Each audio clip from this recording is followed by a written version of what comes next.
ভাবে রেখে দিয়েছেন। আল্লাহর বান্দা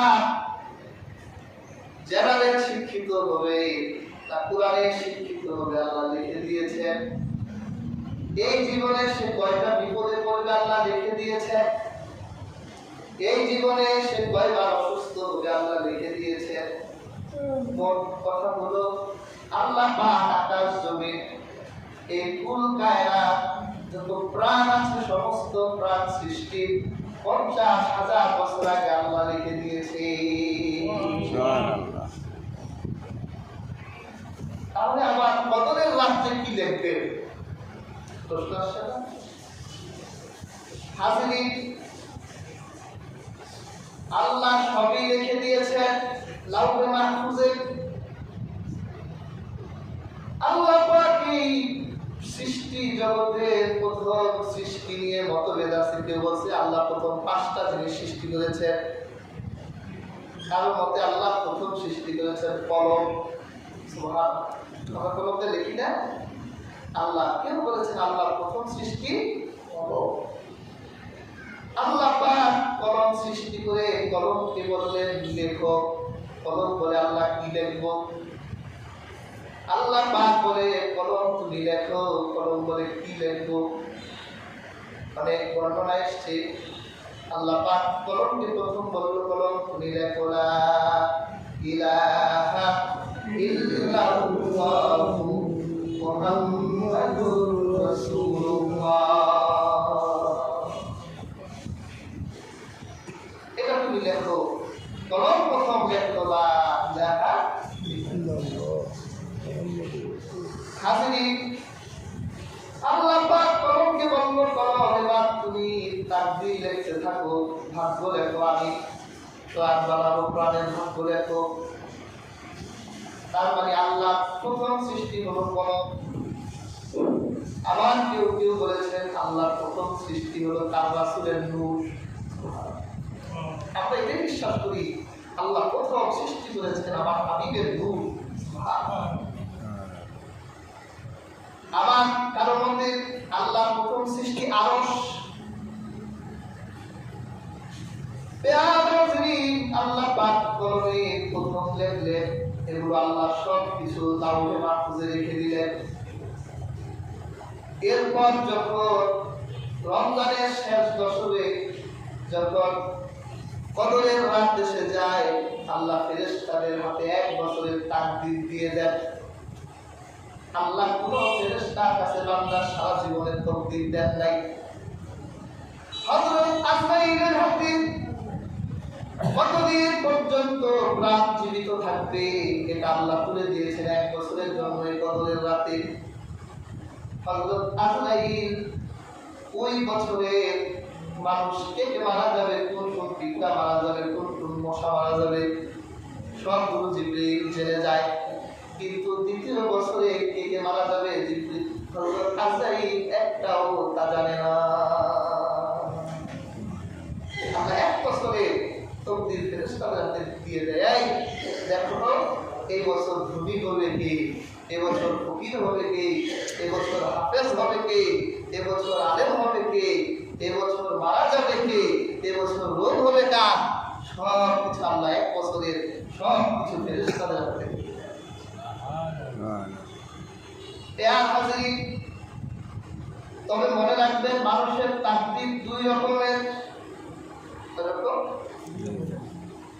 একটা তাকদীর হলো তাকদীর মাহরুফ, যেটা কোনোদিন পরিবর্তন হবে না, যেটা একবারে লিখে দেওয়া হয়েছে। আপনি কতদিন জীবিত থাকবেন একবারে লিখে দেওয়া হয়েছে, আর পরিবর্তন হবে না। কার সাথে আপনার বিয়ে হবে আল্লাহ একবারে লিখে দিয়েছে, আর পরিবর্তন হবে না। হাজিরিন, এই প্রকারের তাকদীর নেওয়ার তাকদীর মাহরুফ, যেটা পরিবর্তন হবে না। আর আরেক প্রকারের তাকদীর আছে যে তাকদীর বান্দার ভালো কাজ খারাপ কাজের মাধ্যমে পরিবর্তন হবে। এটা তাকদীর মুআল্লাক, ঝুলন্ত তাকদীর বলা হয়েছে। আল্লাহ পাক লিখে দিয়েছিল আপনি জুমার নামাজের সময় ঘর থেকে যখন বের হবে গোয়ারিমান্দার চৌরাস্তা আপনি অ্যাক্সিডেন্ট হবে, হাত পা ভেঙে যাবে, আপনাকে হাসপাতালে যেতে হবে, এটা লেখা। আপনি যখন ঘর থেকে বের হলেন, ধরেন একজন ভিক্ষুক মানুষ আপনার সামনে দাঁড়িয়ে গেল, আমার কিছু দান করে, আপনার মনে দয়া হলো, আল্লাহ রাজি খুশির জন্য তারা 10 টাকা আপনি শ্রদ্ধা করলেন। আল্লাহ পাক সাথে সাথে ফেরেশতাকে বলে তকদীরে লেখা ছিল অসুস্থ হয়ে যাবে, অ্যাক্সিডেন্ট হবে, পর ভালো কাজটা তকদীরকে মুছে দিয়েছি। সুবহানাল্লাহ। ও অ্যাক্সিডেন্ট হবে না, কেটে গেল, সাথে সাথে কেটে ফেলা হয়। সুবহানাল্লাহ। তার মানে কিছু কিছু তকদীর আছে যে তকদীর গুলো ভালো কাজ করলে আল্লাহ মুছে দেন, দূর করে দেন। তাকদীর হলো 2 রকমের, একটা তকদীর কোনদিন পরিবর্তন হবে না, আরেকটা তকদীর বান্দার ভালো কাজ খারাপ কাজের বিনিময়ে পরিবর্তন হয়ে যায়। আপনার লেখা নাই রোগ হবে, কিন্তু ধরেন আপনি জালেমের ভূমিকায় মজলুমরে মারলেন, কতক্ষণ ক্ষমতা আছে, আল্লাহ বলে ওর আমল নামায় প্রত্যেক দিনে লিখে দে আর ডায়রিয়া। ওটা ছিল না, আপনার কর্মের বিনিময়ে এটা এসেছে। কাজেই কিছু তকদীর আমাদের ভালো মন্দ কাজে আসবে যাবে, আর কিছু তকদীর আল্লাহ একবারে লিখে দিয়েছেন। কাজে হাজিরি সূরা কদরে যদি কদরের অর্থ ভাগ্য হয়, তকদীর হয়, তাহলে আল্লাহ পাকের 10 দিনের মধ্যে যে কয়টা দিন আছে, এই কয়দিন যদি আপনি ভালো কাজ করেন, তাহলে আল্লাহ পাক আপনার তকদীরে ভালো কিছু দিতে পারেন। আর যদি মন্দ কাজ করেন, আপনার আমলনামায় আল্লাহ পাক আপনার তকদীরে আপনার জন্য মুসিবত লিখে দিতে পারে। কি বলে, পারেন না? হাজরিন, আল্লাহ পাক দেখেন কি বলে,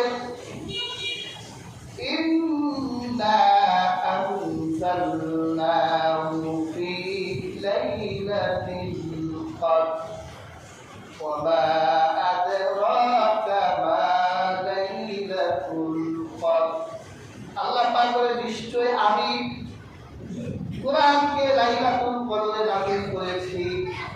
লাইলাতুল কদরের মর্যাদা হয়েছে কোরআনের কারণে।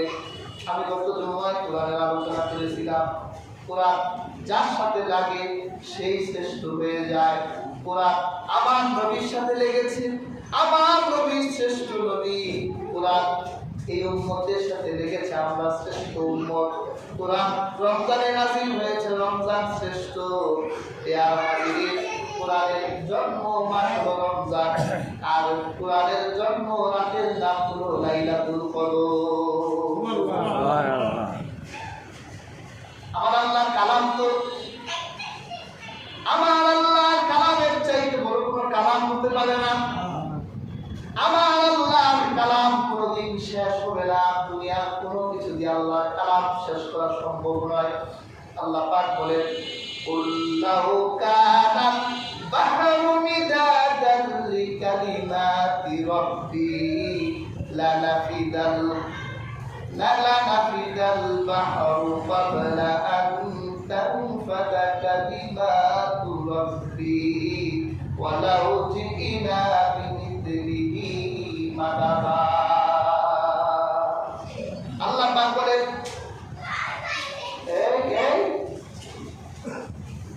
আল্লাহ পাক বলেন, হাবিব আপনি বলে দেন, যদি সমুদ্রের পানিগুলোকে কালি বানানো হয়, এই পৃথিবীতে সমুদ্র পানির সংখ্যা স্তরের চেয়ে বেশি। বিজ্ঞান বলে সারা পৃথিবীতে যদি 4 ভাগ করা হয়, 4 ভাগের 3 ভাগই হলো পানি, 1 ভাগ মাটি। এই সারা পৃথিবীর 4 ভাগের 3 ভাগই হলো পানি, 1 ভাগ হলো মাটি।